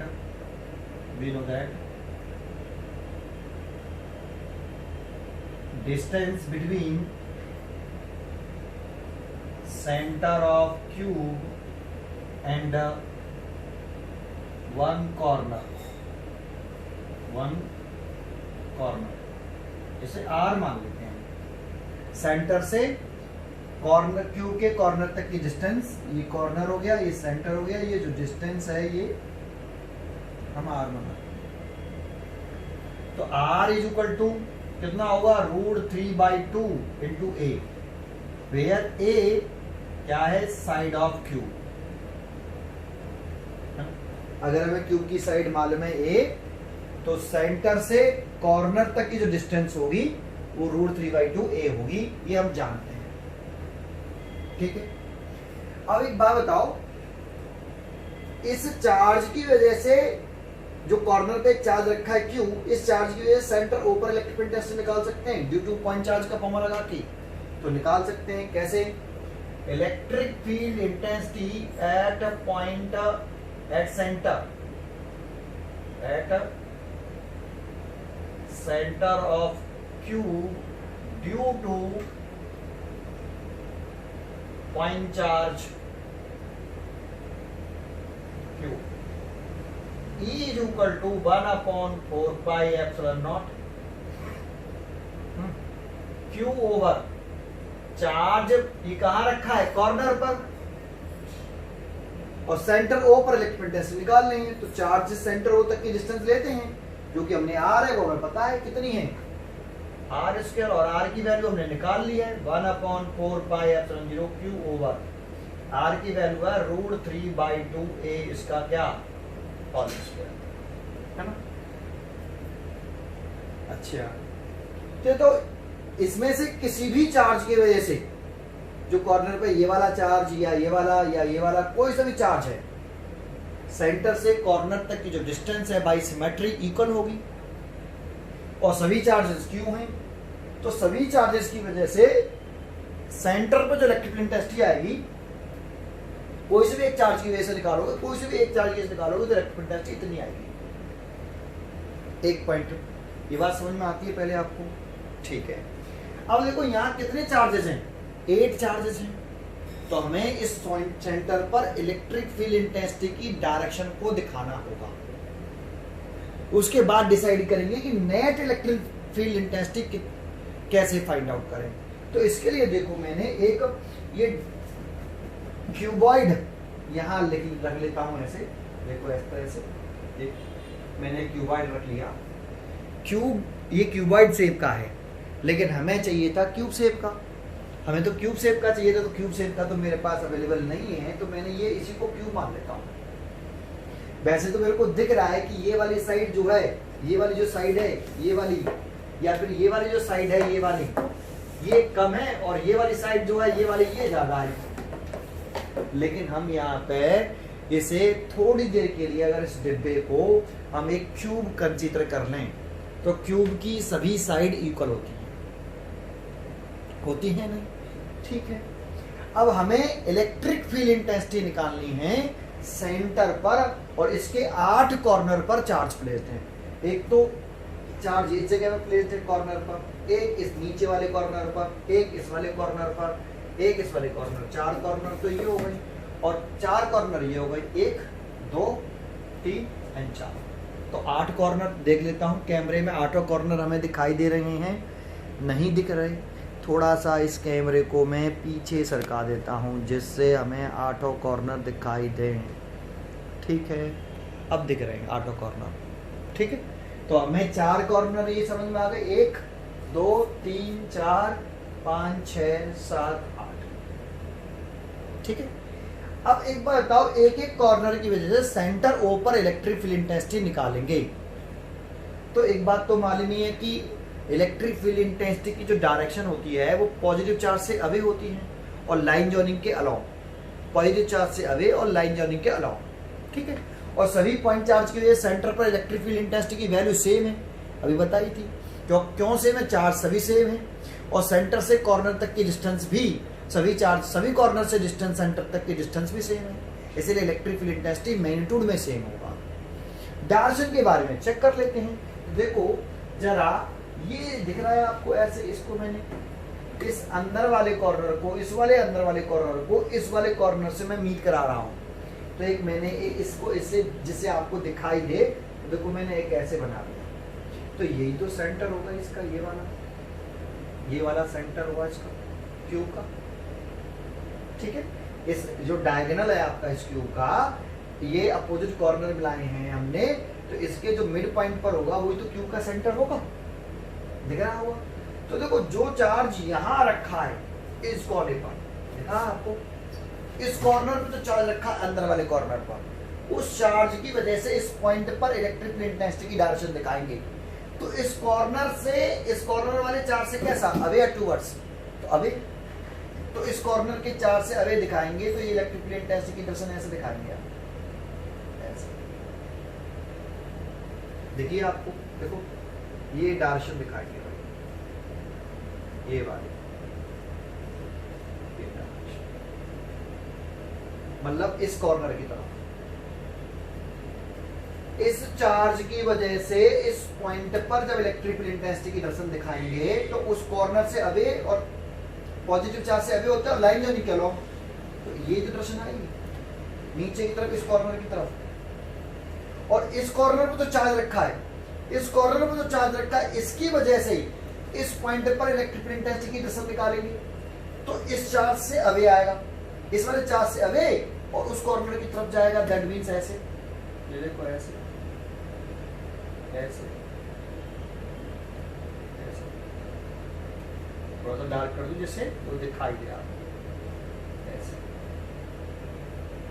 दिख रहा है ना डायरेक्शन आपको ऐसे। तो ये देखो दोनों डायरेक्शन कैसी हो गई हैं, अपोजिट नहीं हो गई। तो और इस ये जो इलेक्ट्रिक फील्ड है और ये इलेक्ट्रिक फील्ड है, ये दोनों मैग्नीट्यूड में कैसे हैं, इक्वल है। तो एक दूसरे की डायरेक्शन अपोजिट है, तो क्या करेंगे, नेट निकालने के लिए सब्ट्रैक्ट करेंगे। तो ये एक दूसरे को क्या कर देंगे, कैंसिल कर देंगे। ये इलेक्ट्रिक फील्ड इस वाले इलेक्ट्रिक फील्ड को कैंसिल कर देगा। तो इसे बोलते हैं कि ये एक पेयर बन गया और ये एक पेयर बन गया, इसे एक पेयर बोल रहे हैं। तो ये इलेक्ट्रिक फील्ड कैंसिल हो गया, एक पेयर कैंसिल हो गया आपका। ऐसे कितने पेयर बनने चाहिए, तो आपके 4 पेयर बनने चाहिए। कितने कॉर्नर है भाई, 8 कॉर्नर है। तो दो कॉर्नर से, एक इस वाले कॉर्नर से और एक इस वाले कॉर्नर से, ये एक पेयर बनना था ऐसे। और ये एक दूसरे से को क्या कर रहे थे, कैंसिल कर रहे थे। ऐसे ही आपका जब ऐसे इस वाले कॉर्नर और इस कॉर्नर की वजह से निकालेंगे आप, ऐसे ऊपर वाले कॉर्नर और इस वाले कॉर्नर, इस अंदर वाले कॉर्नर और इस वाले कॉर्नर की वजह से, तो ये फिर अपोजिट आएंगे। इस वाले चार्ज की वजह से आएगा दूर की तरफ, और इस कॉर्नर की वजह से, जो इस कॉर्नर पे जो चार्ज रखा है उसकी वजह से इस पॉइंट पे निकालेंगे, तो इस वाले कॉर्नर से दूर की तरफ, मतलब उधर की तरफ। सही में डायरेक्शन दिखाई दे रही होगी आपको। और ये एक दूसरे को कैंसिल कर देंगे। आ रहा है, तो देखो हमने ये वाला कॉर्नर ले लिया, एक पेयर, ध्यान से देखना, एक, और फिर इसी को ऐसे कर दो, 2 है ना, एक ऐसे, एक काउंट करना शुरू करना, एक, और फिर इसको ऐसे कर दो, 2 ऐसे इधर वाले में आ जाए, 3, और फिर इसी को ऊपर कर दो ऐसे, ये 4 पेयर, और ये सब एक दूसरे को क्या कर देंगे, कैंसिल। तो सेंटर पर नेट इलेक्ट्रिक फील्ड इंटेंसिटी कितना आएगा, 0 आएगा। कुछ समझ में आया, ठीक है। सेंटर पर नेट इलेक्ट्रिक फील्ड इंटेंसिटी कितनी आएगी, 0। इसको हम लिख देंगे, इसको हम लिख देंगे, ठीक है। ये वाली बात समझ में आ गई, पहले आई, ठीक है। चलो इसको भी थोड़ी देर के लिए उतारता हूँ, फिर दोबारा से समझेंगे। क्लियर है भाई, ये थोड़ा सा इसको लिखते हैं, कैसे लिखेंगे। देखो मैंने आंसर लिख दिया इसका, एक फर्स्ट वाले पार्ट का, है ना। जब 8 कॉर्नर पर चार्ज प्लेस्ड है, तो सेंटर पर कितना इलेक्ट्रिक फील्ड होगा। तो मैंने कहा when identical point charges Q each are at the 8 corners of the Q, net electric field intensity at the centre is 0, cancelling out in 4 pairs. समझ में आया आपको, क्लियर है, ठीक है। एक आंसर हो गया। सेकंड पार्ट इसमें कह रहा है कि अगर हम एक कॉर्नर से चार्ज को रिमूव कर दें, तो फिर सेंटर पे कितना इलेक्ट्रिक फील्ड होगा, है ना। इसको देखते हैं। सेकंड पार्ट जो कह रहा है, वो कह रहा है कि अगर इस 8 कॉर्नर वाले चार्ज में से एक चार्ज को रिमूव कर दें, किसी एक कॉर्नर से कोई सा भी एक चार्ज रिमूव कर दें, तो जैसे मैंने मान लिया कि ये वाला चार्ज रिमूव कर दिया, देखो पहले 8 चार्जेस से कितने पेयर बन रहे थे, 4 पेयर बन रहे थे इलेक्ट्रिक फील्ड के, और वो एक दूसरे को कैंसिल आउट कर रहे थे। अगर तुम एक हटा दोगे चार्ज को, तो 3 पेयर तो अभी भी कंप्लीट हो जाएंगे और एक दूसरे को कैंसिल कर देंगे, और एक चार्ज पेयर कंप्लीट नहीं कर पाएगा, तो वो वाला इलेक्ट्रिक फील्ड कैंसिल आउट नहीं होगा, तो वही तो नेट इलेक्ट्रिक फील्ड होगा। तो एक चार्ज की वजह से जो सेंटर पे इलेक्ट्रिक फील्ड होगा वही नेट इलेक्ट्रिक फील्ड होगा, बाकी के 3 पेयर कैंसिल हो जाएंगे एक चार्ज को रिमूव करने से। दूसरा पॉइंट इसमें यह भी है कि जो चार्ज रिमूव किया है, जो नेट इलेक्ट्रिक फील्ड इंटेंसिटी की जो डायरेक्शन आएगी, अब डायरेक्शन की बात कर रहा हूं, तो जो चार्ज रिमूव किया है उसके ही टूवर्ड्स होगी नेट इलेक्ट्रिक फील्ड इंटेंसिटी की डायरेक्शन, ठीक है। इसको हम फिर दोबारा से उसी बॉक्स की हेल्प से समझने की कोशिश करते हैं। तो देखो फिर मैं वो बॉक्स रख लेता हूं यहां पर ऐसे, देखो फिर मैंने ये बॉक्स रख लिया, देख लेता हूं कि ये बॉक्स क्लियर आ रहा है, ठीक है, बिल्कुल क्लियर आ रहा है। अब दोबारा से सोचते हैं कि मान लो कि ये वाला चार्ज मैंने हटा दिया है, यहां से ये वाला चार्ज मैंने रिमूव कर दिया, इस कॉर्नर पे चार्ज रखा है, इस कॉर्नर पे भी चार्ज रखा है, इस कॉर्नर पे भी चार्ज रखा है, इस पे भी रखा है, यहाँ यहाँ यहाँ, बस केवल इस वाले चार्ज को मैंने रिमूव कर दिया। तो देखो इस कॉर्नर पे जो चार्ज है और इस कॉर्नर पे चार्ज है, इससे एक पेयर बनेगा और वो एक दूसरे को कैंसिल कर देंगे, जो कि ऐसे पेयर बनेगा, ऐसे। इस ऊपर वाले चार्ज की वजह से, उस ऊपर वाले चार्ज की वजह से, इस ऊपर वाले चार्ज की इलेक्ट्रिक फील्ड की डायरेक्शन ये रहेगी दूर की तरफ, उस चार्ज से दूर की तरफ, और इस नीचे वाले चार्ज की वजह से इलेक्ट्रिक फील्ड इंटेंसिटी की डायरेक्शन ये वाली रहेगी, ये वाली, इस नीचे चार्ज की वजह से इस वाले चार्ज से दूर की तरफ, और ये दोनों इलेक्ट्रिक फील्ड मैग्नीट्यूड में सेम होंगे और एक दूसरे को कैंसिल कर देंगे। तो ये हो गया एक पेयर, है ना, ये एक पेयर, क्योंकि यहाँ चार्ज रखा है, यहाँ पे भी चार्ज रखा है। अब थोड़ा सा एक काम करो, इस ऊपर वाले चार्ज की, इस नीचे वाले चार्ज और इस ऊपर वाले चार्ज को देख लो, दैट मींस ऐसे, है ना। अब ऊपर वाला चार्ज ये वाला देख रहा हूं, अभी ये इससे पहले ये वाला चार्ज ये वाला चार्ज देखा था, अब हम ये वाला चार्ज और ये वाला चार्ज देख रहे थे, दैट मींस ऐसे। तो ये दूसरा पेयर हो गया। देखो ये भी दर्शन कैसे आएंगे, अपोजिट, इस चार्ज की वजह से इससे दूर और उस वाले चार्ज से उस ऊपर की तरफ, दोनों एक दूसरे को कैंसिल कर देंगे, है ना। समझ में आया? देखो दिख रहा है ना, ठीक है। ये दो पेयर हो गए। तीसरा पेयर कौन सा रहेगा हमारा? तीसरा पेयर रहेगा यहाँ पे चार्ज और इस वाले चार्ज पर, यहाँ पे भी चार्ज रखा है और यहाँ पे भी चार्ज रखा है, तो दैट मींस तीसरा पेयर हमारा ऐसे रहेगा, देखो ऐसे, है ना। ये थर्ड पेयर, ये भी एक दूसरे को कैंसिल कर देंगे, इस चार्ज की, इस इलेक्ट्रिक फील्ड इंटेंसिटी की इससे दूर, इस वाले कॉर्नर से दूर नीचे की तरफ ये वाली डायरेक्शन, और इस वाले चार्ज की वजह से, इस चार्ज की वजह से डायरेक्शन में, तो ये तीसरा पेयर ये भी आपस में कैंसिल हो गया। लेकिन जो यहाँ चार्ज रखा है, यहाँ तो चार्ज रखा है इस जगह पर, लेकिन इस कॉर्नर पर चार्ज हटा दिया है मैंने। तो जब ऐसे बनाएंगे तो देखो यहाँ तो चार्ज है कि नहीं, यहाँ चार्ज है कि नहीं, यहाँ चार्ज है, तो उसकी वजह से ये इलेक्ट्रिक फील्ड रहेगा, उसकी डायरेक्शन ये वाली रहेगी, दिख रही है ये वाली डायरेक्शन, इस वाले कॉर्नर से दूर की तरफ ये रहेगा। लेकिन यहाँ पे क्या चार्ज है, अब यहाँ से तो चार्ज हटा दिया, तो चार्ज हटा दोगे तो इलेक्ट्रिक फील्ड भी तो हट जाएगा। देखो ये इलेक्ट्रिक फील्ड हट गया, ये मैं मिटा देता हूँ, ये इलेक्ट्रिक फील्ड नहीं है भाई, क्योंकि इस यहाँ पे अगर चार्ज होता तभी तो इलेक्ट्रिक फील्ड की डायरेक्शन होती इस वाले कॉर्नर से अवे इधर की तरफ, लेकिन यहाँ से चार्ज हटा दिया, तो यहाँ से चार्ज हटा दिया, तो यहाँ से चार्ज हट गया, तो यहाँ से इलेक्ट्रिक फील्ड भी हट गया। अब इस वाले इलेक्ट्रिक फील्ड को कैंसिल करने वाला कोई है पेयर? नहीं, तो यही इलेक्ट्रिक फील्ड बचेगा, कौन से चार्ज की वजह से? इस वाले चार्ज की वजह से, ये इलेक्ट्रिक फील्ड। और कौन सा चार्ज हटाया है? इस कॉर्नर से हटाया है, तो इस इलेक्ट्रिक फील्ड की डायरेक्शन जो आ रही है, इस इलेक्ट्रिक फील्ड की डायरेक्शन इसी कॉर्नर की तरफ आ रही है जो चार्ज हटाया है। और ये एक सिंगल चार्ज की वजह से तो बची, इस वाले चार्ज की वजह से, तो जो सिंगल चार्ज की वजह से जो इलेक्ट्रिक फील्ड है यही बच रहा है, बाकी के तीन पेयर कैंसिल हो गए। तो इस पॉइंट पे जो इलेक्ट्रिक फील्ड आएगा वो एक सिंगल पॉइंट चार्ज की वजह से जो इलेक्ट्रिक फील्ड होगा वो इस पॉइंट पे इलेक्ट्रिक फील्ड होगा, और इसकी डायरेक्शन जो होगी, जो चार्ज हटा दिया है उस कॉर्नर के टुवर्ड्स होगी। देखो मैंने थोड़ी सी समझाने की कोशिश करी, क्लियर है? फिर देखो इस बॉक्स को हटा देता हूँ और मैं आंसर लिख देता हूँ उसका, कि हम आंसर कैसे लिखेंगे, ठीक है। सेकंड पार्ट का देखो मैंने फिर आंसर लिख दिया कि when one of the corner charge is removed, 3 pair of E values cancel. जब 3 वैल्यू पेयर कैंसिल हो जाएंगे तो जो सातवां जो चार्ज बचेगा, net electric intensity at the centre हो due to the charge on 7th corner.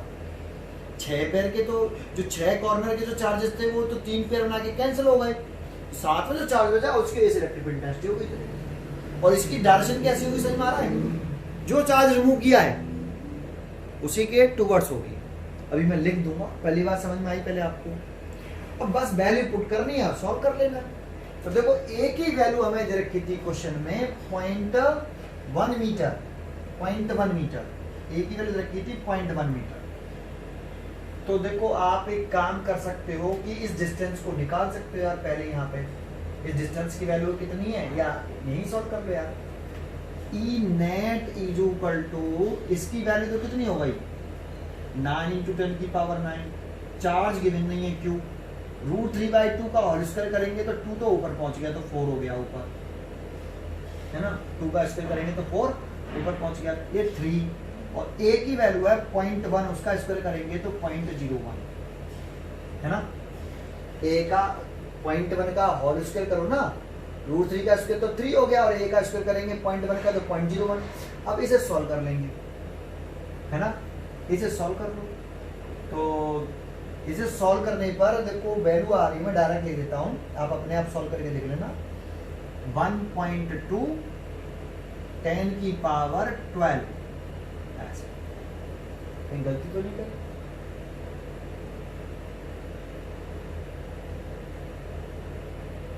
ठीक है, सही है, बिल्कुल सही है।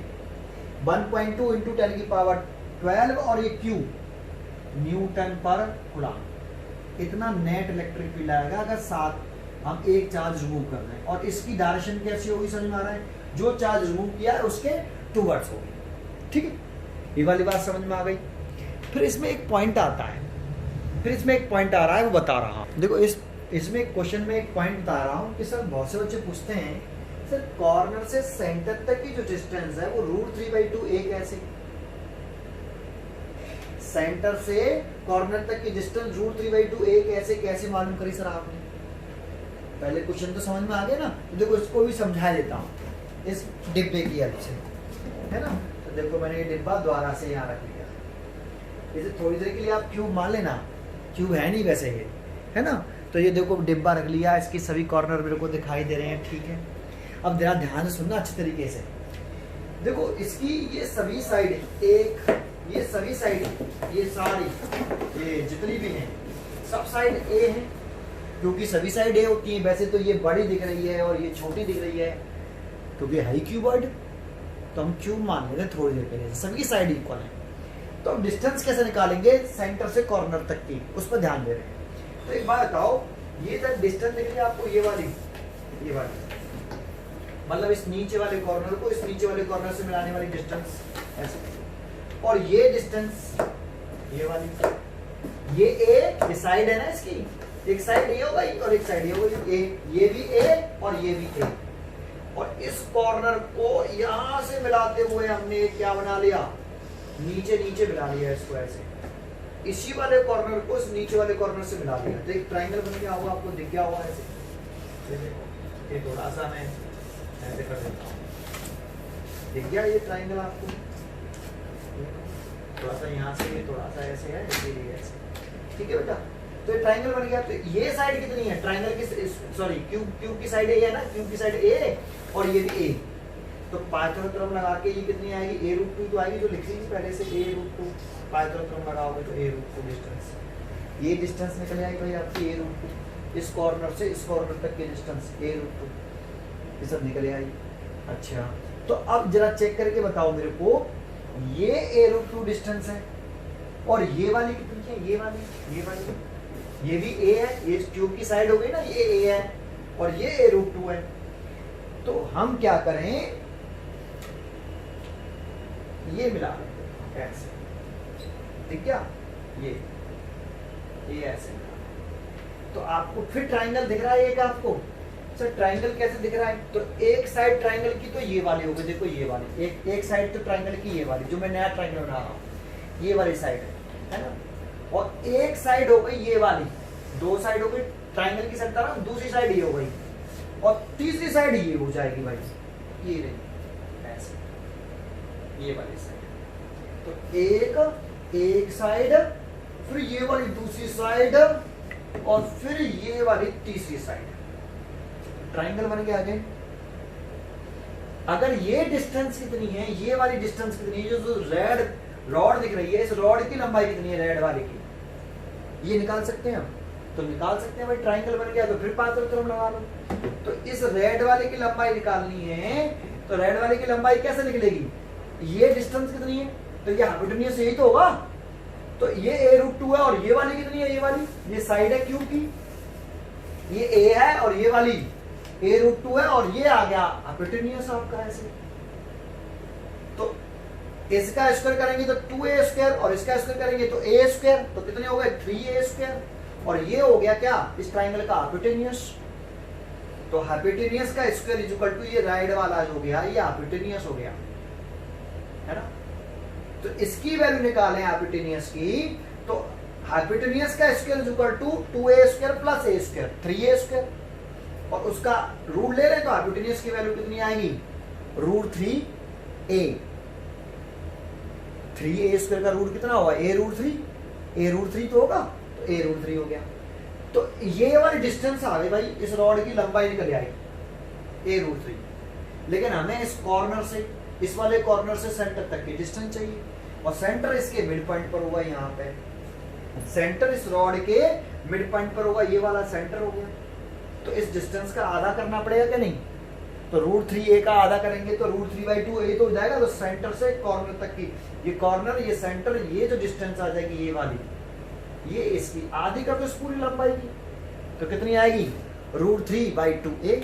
क्लियर है। देखो मैंने पूरी कोशिश करी इस क्वेश्चन को समझाने के लिए, किताब है रखी दुनिया भर की इसके ऊपर बॉक्स को के लिए। समझ में आया बेटा आपको ये? चलो ठीक है, रखिए रहने दो फिर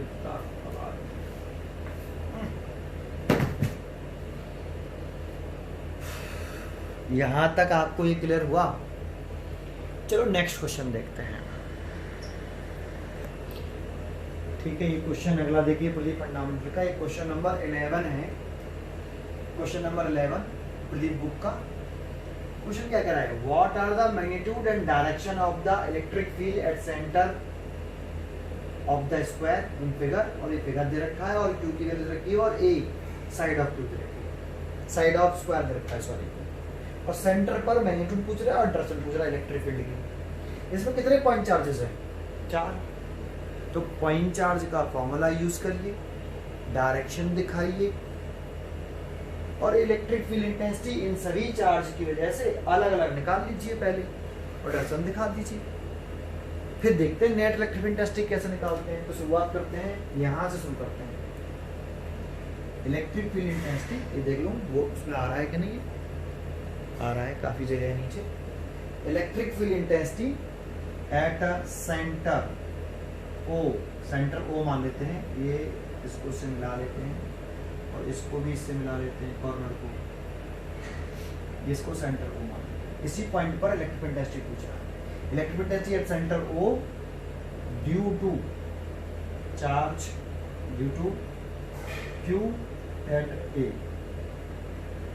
क्यू चार्ज रखा ए पे रखा, इस चार्ज की वजह से ओ पर इलेक्ट्रिक फील्ड इंटेंसिटी निकाल लेंगे। तो लगाएं पॉइंट चार्ज का फॉर्मूला E1 = 1/4πε0।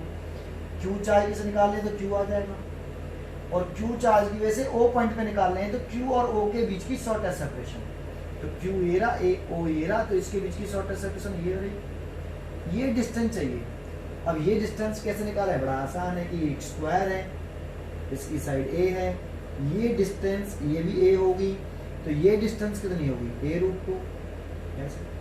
लेकिन हमें चाहिए सेंटर और ए पॉइंट तक की सेपरेशन, ये वाली ए ओ, और ये पूरी डिस्टेंस है कितनी a√2, तो इसका आधा निकालेंगे तो AO = आएगा a√2 / 2, दैट मींस a/√2। तो यहाँ रख लो a/√2, उसका क्या स्क्वायर, तो सॉल्व कर लो 1/4πε0 2q/a²। √2 का स्क्वायर करेंगे तो 2 हो जाएगा, 2 ऊपर पहुंच गया तो 2q/a²। डायरेक्शन दिखा दो इस पॉजिटिव चार्ज से अवे, तो इस चार्ज की से निकाला इसी चार्ज से अवे, इस पॉइंट पर डायरेक्शन दिखाओ पॉजिटिव चार्ज से अवे ऐसे, और लाइन जॉइनिंग के अलॉन्ग होता है। इस चार्ज की वजह से इस पॉइंट चार्ज दिखाएंगे तो लाइन जॉइनिंग के अलॉन्ग और पॉजिटिव चार्ज से अवे, एक वैल्यू निकाल ली। अब इस वाले चार्ज की वजह से इलेक्ट्रिक फील्ड इंटेंसिटी निकालो ऐसे इसी पॉइंट चार्ज का फॉर्मूला यूज करके, फिर इसकी वजह से फिर इसकी वजह से डायरेक्शन दिखाओ, यही करने वाला। तो मैं चीजों को यहाँ कर देता हूँ। Electric field intensity at centre O due to -2q charge at B, तो E2 = 1/4πε0 2q। साइन तो पुट नहीं करते चार्ज का, इलेक्ट्रिक फील्ड है वेक्टर क्वांटिटी, जब भी वेक्टर क्वांटिटी हुई चार्ज का साइन पुट नहीं करेंगे, तो चार्ज का साइन तो पुट नहीं करेंगे, लेकिन माइनस के 2q से O पॉइंट तक की डिस्टेंस देखें तो माइनस के 2q और O, तो ये दोनों के बीच की दूरी है, और सिमेट्री से ये डिस्टेंस OA, OB, OC सब इसके बराबर ही होगा। That means OA, OB, OC और OD सब A/√2 के बराबर होंगे, तो A/√2 ही आएगा। ऐसे उसका क्या हुआ, हाफ स्क्वायर, स्क्वायर करेंगे तो ये 2 और 2 का ऊपर कौन जाएगा तो 4, तो 1/4πε0 4q/a², है ना। 2 इसका स्क्वायर हो गया 2 ऊपर गया तो 4 हो गया, 4q² हो गया। इलेक्ट्रिक फील्ड इंटेंसिटी की दरअसल नेगेटिव चार्ज की कैसे होती है, 2 वर्ड्स, तो इलेक्ट्रिक फील्ड इंटेंसिटी दरअसल 2 वर्ड्स होगी।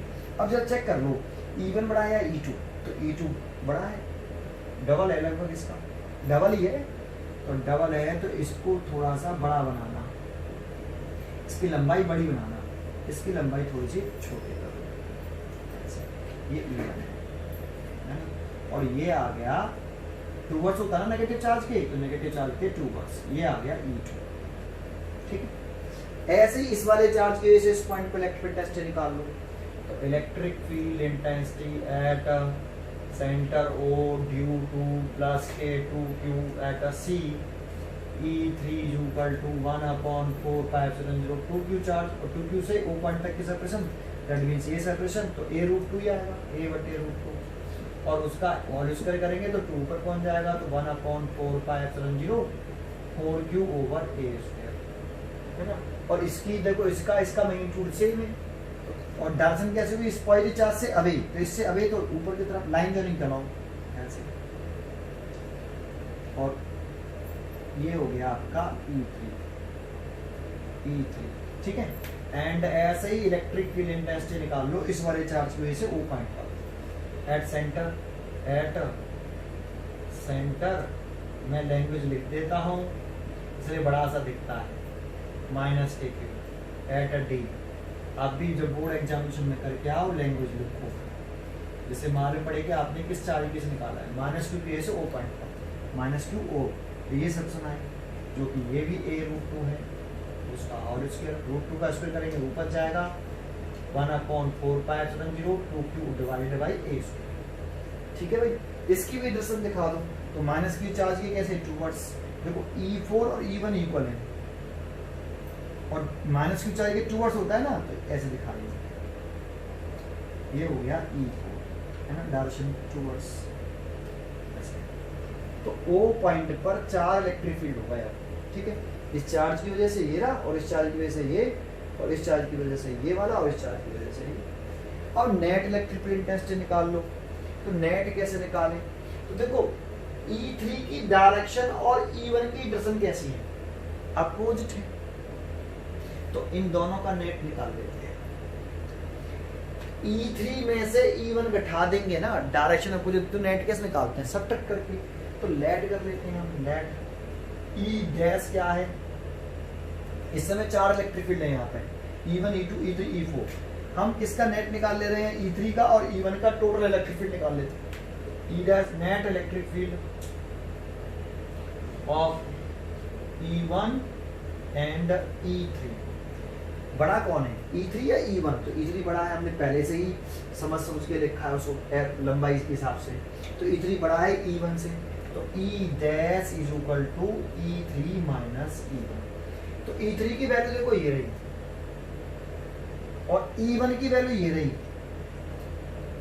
तो इसमें से जब इसे घटाओगे तो ये 4q 4q है, ये 2q है, तो 4q में से 2q है, तो 2q तो बचेगा, मैं डायरेक्ट ले देता हूँ 1/4πε0 2q/a², घटाने के बाद आया ये, जब इस वाली वैल्यू में से पूरी में से ये वाली वैल्यू सब्ट्रैक्ट कर दोगे तो क्या कॉमन आ जाएगा, 1/4πε0 q/a² कॉमन आ जाएगा, 4 में से 2 गया तो 2 तो बचेगा, तो 2 लिख दिया मैंने। इस E डैश की दर्शन कैसी होगी, E3 जैसी या E1 जैसी, तो बड़ा कौन है, E3 बड़ा है, E3 में से E1 घटा दिया तो वैल्यू किसकी बची, E1 की, E3 की, सॉरी E3 की, तो E3 जैसी दर्शन होगी E डैश की, तो E डैश की दर्शन आएगी E3 जैसी, तो देखो ये आ गई E डैश, इन दोनों का टोटल निकल आया, E1 का और E3 का। ऐसे ही E2 और E4 का रिजल्टेंट निकाल लो आप सिमिलरली, तो E2 और E4 का रिजल्टेंट निकालें। तो देखो मैं यहाँ निकाल देता हूँ, लेट कर लेते हैं कि E डबल डैश क्या है, net electric field intensity of E इसका E2 का और E4 का। तो E डबल डैश, इनकी डायरेक्शन भी कैसी है, अपोजिट है, और E2 बड़ा है E4 से, तो सब्ट्रैक्ट करेंगे E2 में से E4, E2 माइनस E4। अब E2 की वैल्यू चेक करो, ये भी 1/4πε0 4q/a², ये E2 की वैल्यू हो गई। और E4 की वैल्यू चेक करो, ये रही, ये E4 की वैल्यू हो गई। तो देखो इसमें से भी कॉमन क्या, E2 की वैल्यू पुट कर दी, ये माइनस लगा के ये, इसमें से कॉमन क्या है दोनों में से, 1/4πε0 q/a² कॉमन आ गया। 4 में से 2 हटा देंगे तो 2 बचेगा। तो मैं डायरेक्ट लिख देता हूँ, काटने सब्ट्रैक्ट करने के बाद जो वैल्यू बचेगी यही तो आएगी, 2q/a²। ऐसे।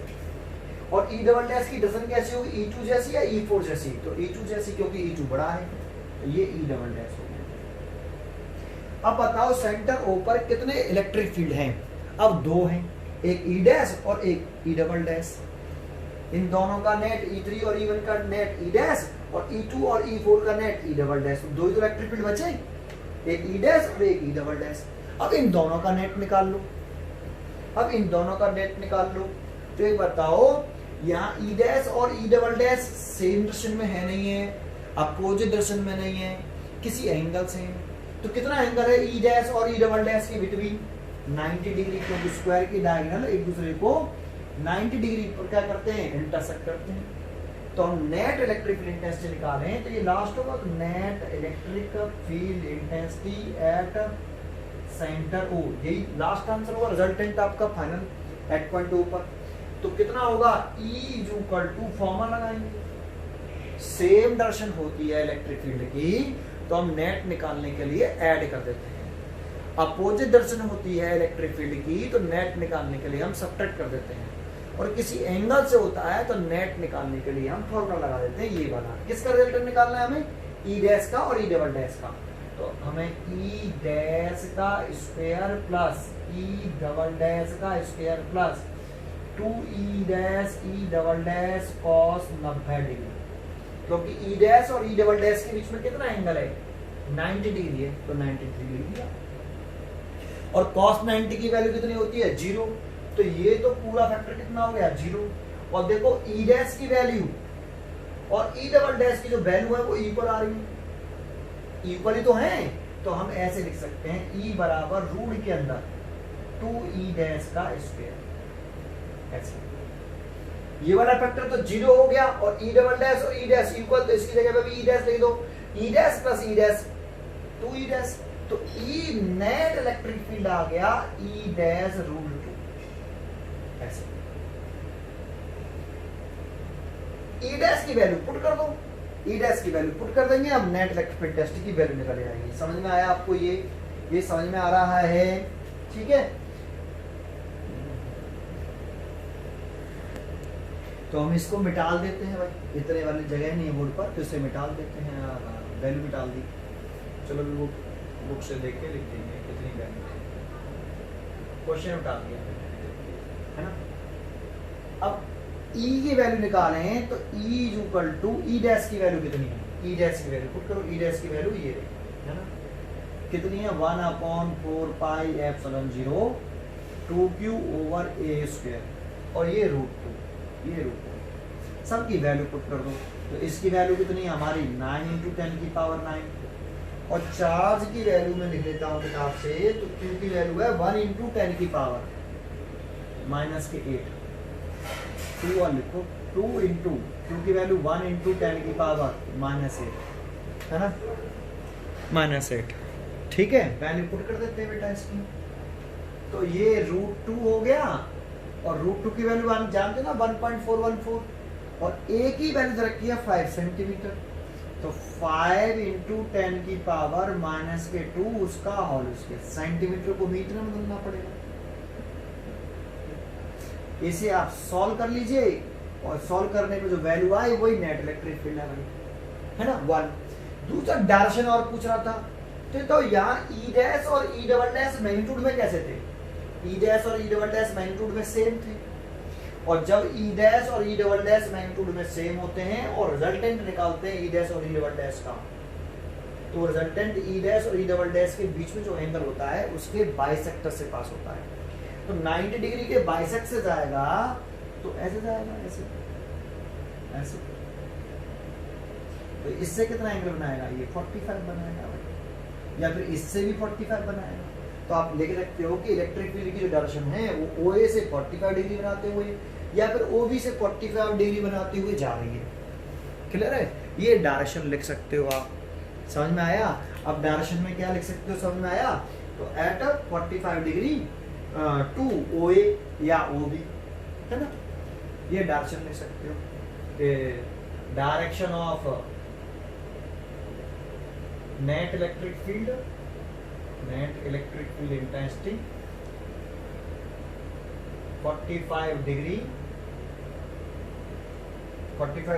To OA at 45 degree to OA, या फिर OB भी ले सकते हो, या OB भी ले सकते हो। समझ में आपको? OA से 45 डिग्री बनाते हुए नेट इलेक्ट्रिक फील्ड की डायरेक्शन है, या फिर OB से 45 डिग्री बनाते हुए नेट इलेक्ट्रिक फील्ड इंटेंसिटी की डायरेक्शन है। ठीक है, ये क्वेश्चन नंबर 11 हो गया। आगे देखते हैं, एक क्वेश्चन लिख लिया है, ये क्वेश्चन नंबर 12 है आपका प्रदीप फंडामेंटल बुक का। अ चार्ज ऑफ इतने coulomb is distributed uniformly over a circumference of the conducting ring of radius 0.3 metre. तो आपको एक आर्टिकल याद हो, ये सॉल्यूशन कि एक रिंग लेते हैं हम ऐसे, ये आर्टिकल पढ़ाया हमने इलेक्ट्रिक फील्ड में, इस पे ये चार्ज यूनिफॉर्मली डिस्ट्रीब्यूट होता है रिंग के सर्कमफरेंस पर। कितना चार्ज है Q, इसकी Q की वैल्यू गिवन है हमें 4 × 10 की पावर -9 कूलम। इसकी रेडियस दे रखी है हमें, रेडियस, ये सेंटर हो गया, A मानते हैं radius, radius of ring A 0.3 metre. Calculate the field intensity at the point on the axis. तो एक्सिस बनाइए इस रिंग की, ये रिंग की एक्सिस हो गई, ये रिंग की एक्सिस, एक पॉइंट है इस एक्सिस पर जो सेंटर से, सेंटर से कितनी दूरी पर है, 0.4 मीटर। तो ये मैंने एक पॉइंट मान लिया P, और ये x बोलते हैं, सेंटर से पॉइंट तक की डिस्टेंस, x की वैल्यू होती है हमारी गिवन है 0.4 मीटर।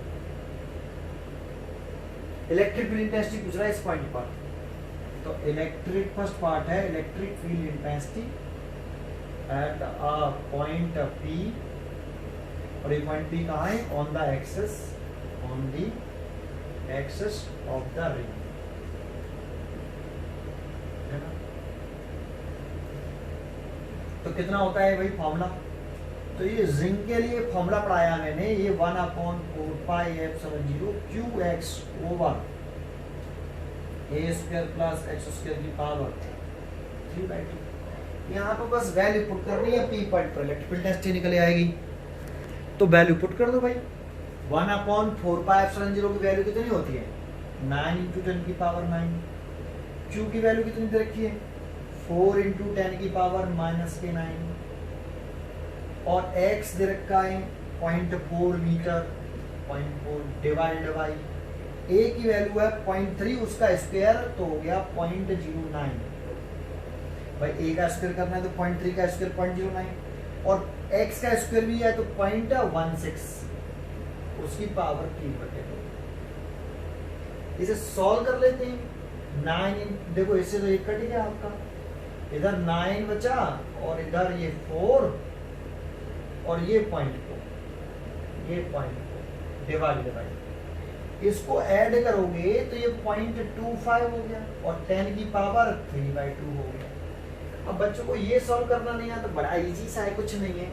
देखो आप 0.25 को 225 10 की पावर -2 लिख सकते हो, 0.25 को ऐसे।